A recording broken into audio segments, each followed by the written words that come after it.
موسیٰ علیہ السلام اور حضرت حضر علیہ السلام کا ایک واقعہ ذکر ہے، سورۃ الکہف میں ذکر ہے یہ کہ دو نبی ایک بستی میں گئے اور بستی والوں سے کھانا مانگا اور بستی والوں نے کھانا دینے سے انکار کر دیا۔ تو ان یہود نے حجاج بن یوسف سے یہ درخواست کی کہ وہ بستی ہمارے بڑوں کی بستی ہے، وہ یہودیوں کی بستی ہے، آپ کی کتاب میں جب یہ ذکر ہے کہ بستی والوں نے کھانا دینے سے انکار کر دیا تو اس سے یہ معلوم ہوتا ہے کہ جو ہمارے بڑے تھے یہ کنجوس تھے، یہ بخیل تھے، یہ مہمانوں کا اکرام کرنے والے نہیں تھے۔ الفاظ جو قرآن میں آتے ہیں وہ یہ آتے ہیں فَأَبَوْا أَن يُزَيِّفُوهُمَا، ابو کا لفظ آتا ہے سورۃ الکہف میں۔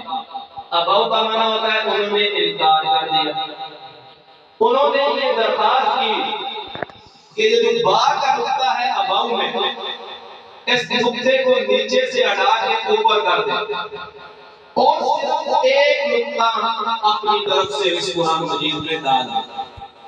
با کا نقطہ ہے ابو کے اندر، اس با کے نقطے کو نیچے سے ہٹا کے اوپر کر دیں اور صرف ایک نقطہ اپنی طرف سے اس قرآن میں زیادتی کر دیں۔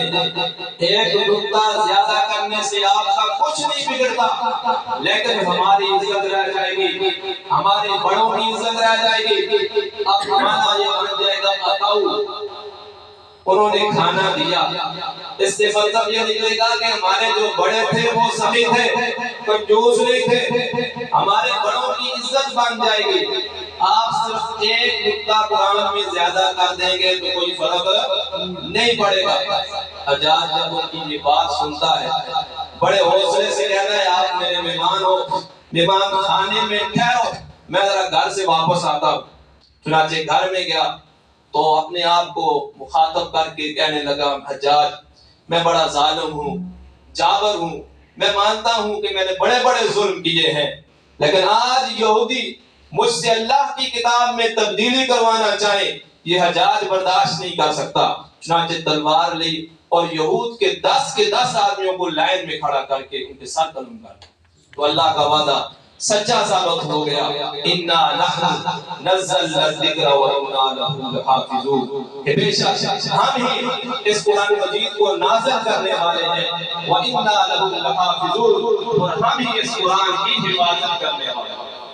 اسی طرح قرآن کی مثال بارش کی سی ہے، جس طرح بارش آسمان سے نازل ہوتی ہے، قرآن کے احکام بھی آسمان سے نازل ہوئے ہیں۔ جس طرح بارش کا پانی صاف و شفاف ہے، قرآن میں بھی بالکل صاف و شفاف احکام نازل ہوئے ہیں۔ جس طرح بارش اگر وہ اچھی زمین میں، زرخیز زمین میں، باغات میں برستی ہے تو وہاں سے خوشبو اور پھل اور بوٹے نکلتے ہیں، اور اس کے برعکس اگر یہی بارش کسی بنجر میں زمین پر یا کسی ڈھیر پر، کسی گندگی کے ڈھیر پر برستی ہے تو وہاں سے اور زیادہ بدبو پیدا ہوتی ہے۔ اسی طرح حضور کے زمانے میں جب یہ قرآن کی بارش ابو جہل پر، گندگی کے ڈھیر پر، ابو لہب پر، کعب بن اشرف پر، عبداللہ بن ابی پر برسی، اور زیادہ مخالفتیں بڑھی،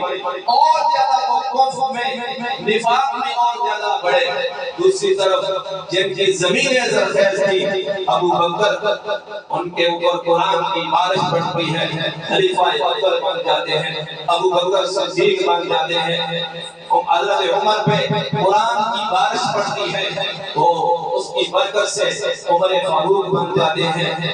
حضرت عثمان پہ قرآن کی جب بارش پڑتی ہے ان کا دل، ان کی زمین، دل کی زمین جو تھی وہ زرخیز تھی تو حضرت عثمان غنی بن جاتے ہیں، حضرت علی المرتضیٰ بن جاتے ہیں۔ حضرت بلال حبشی کا یہ مقام ہو جاتا ہے کہ وہ چلتے تو زمین پر ہیں لیکن ان کے قدموں کی آہٹ جنت میں سنائی دیتی۔ حضور معراج پر گئے، معراج کا سفر کیا، سیر کی، دیکھا کہ قدموں کے چلنے کی آہٹ آواز آ رہی ہے۔ بڑا حیران ہو کر حضور نے پوچھا یہ یہاں پر تو آدمی کہاں سے چلنے کی آواز کیسے زندگی میں ہمیں نے کہا اے اللہ کے حبیب یہ آپ کے غلام بلال کی آواز ہے.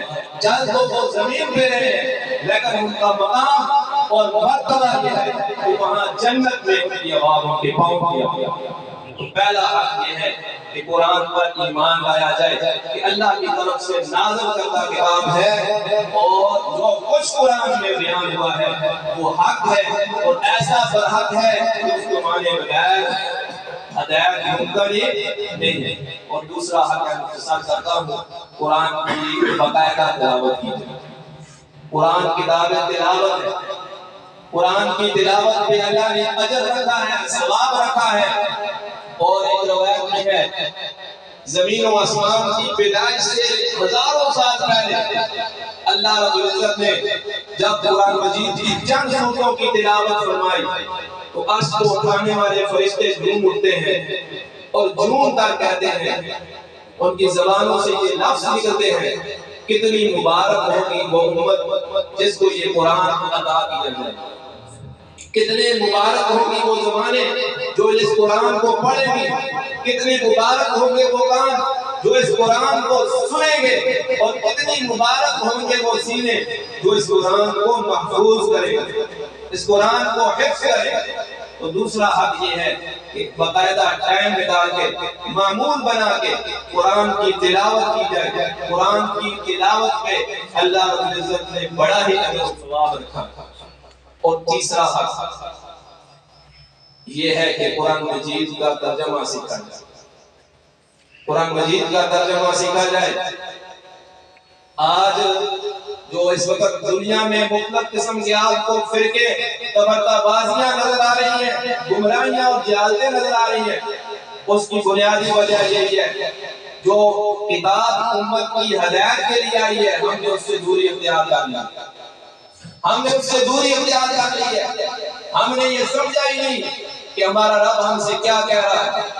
اگر بہت زیادہ کسی نے پڑھ لیا قرآن نازل وہ بھی بڑی بات ہے لیکن قرآن کا جب ترجمہ پڑھا جائے گا تو بہت ساری باتیں ہمیں قرآن اللہ تعالیٰ کی ہمیں سمجھ میں آ جائیں.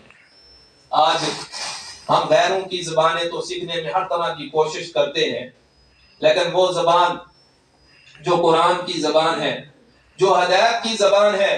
ایک حدیث ہے نبی علیہ السلام نے ارشاد فرمایا احب العرب لثلاث اہل عرب سے 3 وجہ سے محبت کرو.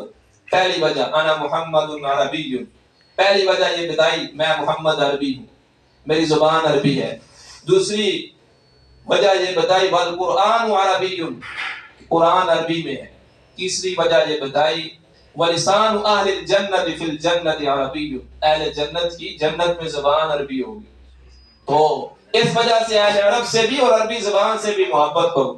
تو قرآن مجید کا اگر ترجمہ پڑھا جائے تو ہمیں یہ پتہ چل جائے گا کہ ہمارا رب ہم سے کیا کہہ رہا ہے. اور چوتھا حق یہ ہے کہ قرآن مجید کتاب عمل. قرآن مجید کا ترجمہ سیکھنے کے بعد قرآن مجید کے حلال اور حرام کو سمجھنے کے بعد قرآن مجید اس لیے نازل کیا گیا ہے کہ اس پہ عمل کیا گیا. آج بڑے افسوس کی بات ہے ہمارے گھروں میں جو قرآن مجید رکھے ہوتے ہیں تو وہ کئی عرصہ بند پڑے رہتے ہیں. ہمیں یہ توفیق نہیں ملتی کہ ہم ان کو اٹھا کے پڑھیں.